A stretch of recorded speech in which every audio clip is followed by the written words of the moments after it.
Hi all, today we start discussing chapter 6, the fourth module. This is the last module, in fact.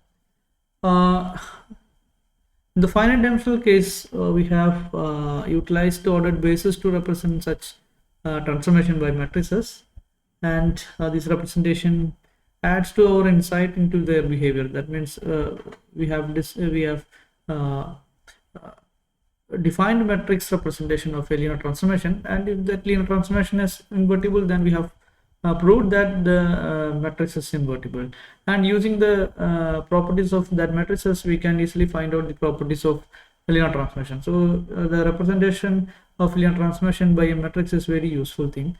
We have explored the vector space LVW consisting of linear transformations from one vector space V into the another vector space W, and we have explored the linear algebra, that means the algebra of linear transformations LVV, consisting of linear transformations of a space into itself. In this chapter we shall discuss the representation of linear transformation in the simplest manner. Before we discussing the properties of linear transformation, we define characteristic values and characteristic vectors of linear transformation. In this chapter, always we will discuss only the linear operators rather than linear transformations. That means we are considering only t belongs to L of V, that is the linear transformation from V into V, and we will explore the simplest way to represent this t. So in order to discuss that, we first define the characteristic values and characteristic vector corresponding to this t first. First we define characteristic value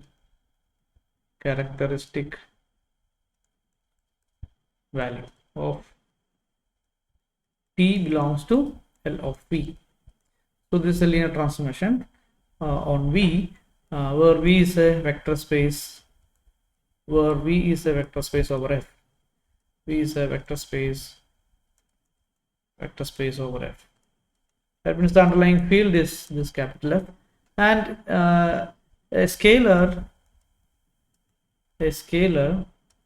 C belongs to F is said to be a characteristic value,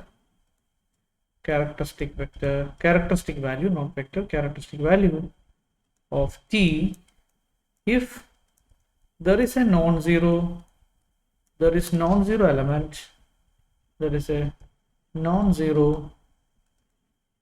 element, non-zero alpha belongs to V such that T alpha is equal to C alpha. So this is the definition. In order to get a characteristic value, we need to find out alpha not equal to 0, such that with the property that T alpha equal to C alpha. Then we can say that the C is the scalar C is the characteristic value of T, and the corresponding vector alpha, the non-zero vector alpha, is called the characteristic vector. So the characteristic vector can also be defined here. Characteristic vector, that is alpha not equal to 0 with or such that T alpha equal to C alpha for some C. T alpha equal to C alpha for C belongs to F. So any alpha corresponding to the C is called the characteristic vector corresponding to the characteristic value C. So these are the basic definition. You might have seen this definition in your +2 classes onwards, but we didn't. I hope we were not exploring the properties of these things much more. So in this chapter we will discuss the properties of these characteristic vector and characteristic value, and according to the properties of this we will find out a simplest way to represent a matrix or represent a linear transformation with matrix. Now if we have a characteristic vector, suppose we have a characteristic vector or characteristic value C belongs to F with T alpha is equal to C alpha for alpha not equal to 0, In this case, we can rewrite this equation as T alpha minus C alpha equal to 0. So this alpha is non-zero. This would imply that T minus Ci, I is the identity linear transmission of alpha equal to 0 where alpha not equal to 0. Okay, this shows that alpha belongs to the null space of T minus Ci, because the image of alpha under this linear transmission T minus Ci is 0, therefore alpha belongs to the null space of this linear transmission. Okay, which shows that this T minus C alpha Ci is this is the linear transmission is not non-singular, that means is singular. Okay, that means this T minus Ci is a singular linear transmission. Singular implies this is not non-singular, that means T minus Ci is not invertible.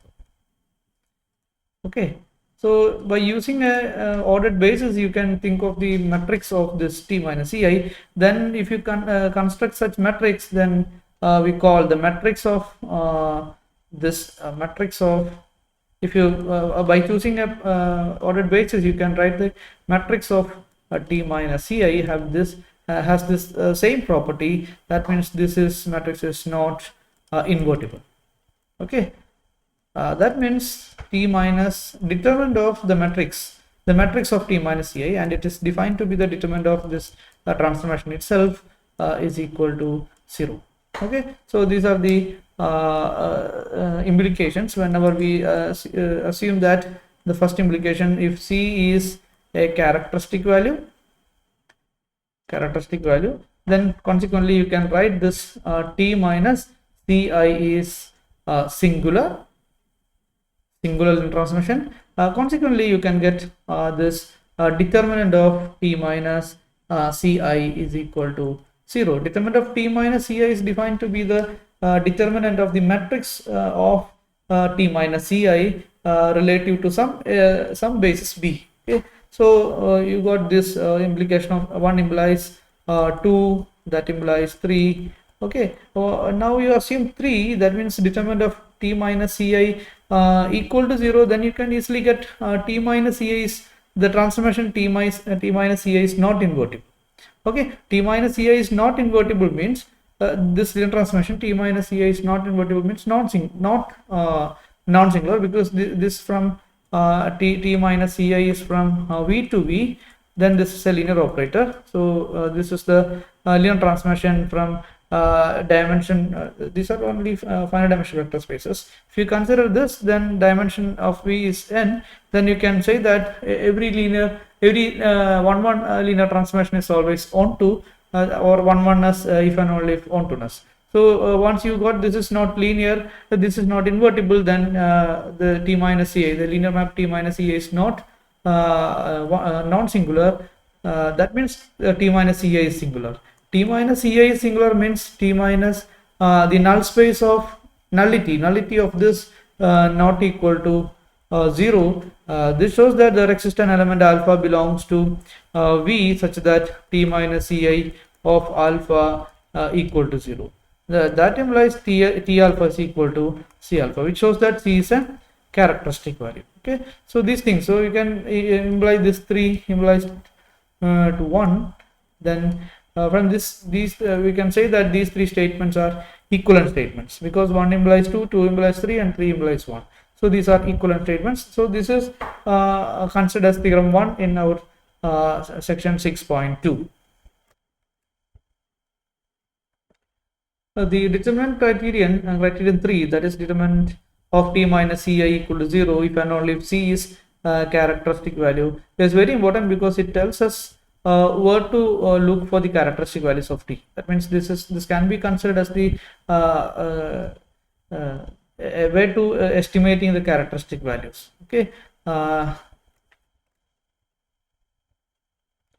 that means in order to find out the characteristic values of C, first you write the matrix of T with respect T minus Ci with respect to some ordered basis, and then try to write out this determinant of T minus Ci, and or first you write T minus determinant of t minus xi equal to t minus xi, then equate that polynomial to 0, then that will give the characteristic values. So this is the one way of estimating the characteristic values of a linear transformation T. Therefore, the characteristic value of a matrix can also be written in this manner. Okay.